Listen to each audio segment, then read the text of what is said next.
as a person, not as a only as a fan, okay? Hindi lang as a family, as a person. Ayun, nakita ko talaga sa kanya. Dahil doon, i-bless talaga siya ni God. May nakwento sa amin na may time daw na, di ba, mula nung nag-first sikat na siya, ang dami niyang bodyguard. It was very limited yung time niya to interact with people every after shows. There was this one time na umiyak daw kasi hindi makalapit sa mga fans. So how does it feel? Na ganun yung appreciation. Sabi who are we? Diba? Para iyakan niya, ganyan. I believe, ayun na lang kasi yung nakasanayan niya eh. He's just a normal girl na may kababaan ko, na tipong masaya na siya kapag nakaka-interact ng mga fans niya. Kasi yung fans niya yung ano eh, kumbaga yung backbone ng karir niya. So, gano'n talaga niya pinahal. So, sa tingin mo, bakit gano'n siya klaseng tao? Ano nag-motivate sa kanya? Ano yung, bakit gano'n yung pagtitungo niya sa ibang tao? I believe yung dahil sa confident-daanan niya sa buhay. Doon talaga siya kumukuha ng lakas. Doon nagagaling na yung pinagagalingan ng doon siya nakabuo ng pangalan sa pinag-aaral sa buhay. Any particular song of Charisse that will always be special or memorable or parang favorite mo? No to God. Ano yun? No to God. Hindi ko alam eh, pakanta naman. And narinig ito sa opera eh, yung no to God,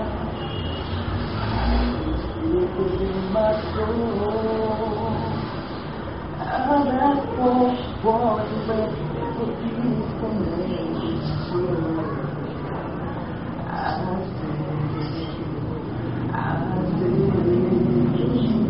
I say, give us, we can't make it through, help us find love, because it's overdue, and it looks like we haven't got a clue. It's some from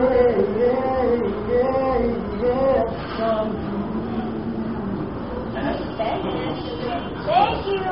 You're welcome. Salamat! Ano kayo ng mga...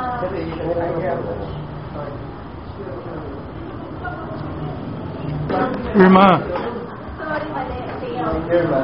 Ayun, baka pwede group kayo at watch. Supportahan naman natin sila. Ano nga gawin pa? Yung mga saksi sa mga... Si Crisel.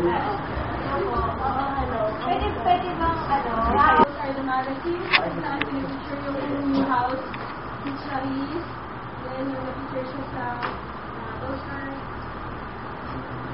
Unlike Irma, sa akin, limited yung mga memorabilia ko like pictures or magazines. So, much more naman ako dun sa internet. So, I'll make sure every Charisse website nakasubscribe ako. Like Charisse Mania, Charisse Diva, and of course, siyempre hindi mawawala yung YouTube. Yes. Sorry, gusto pa lang YouTube. Kumbaga, every now and then, I make sure na video ko yung mga updates or new videos niya. So, siyempre, ang favorite ko talaga itong No to God, wherein si perform in opera. Yeah. Yung walang diet? Sila pa yun. Anong dialogue niya? Sabi niyo.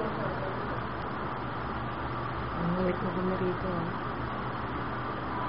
Diyan kami sa Charisse Mania na pumunta siya sa mga chapter. Minsan online siya. Yeah.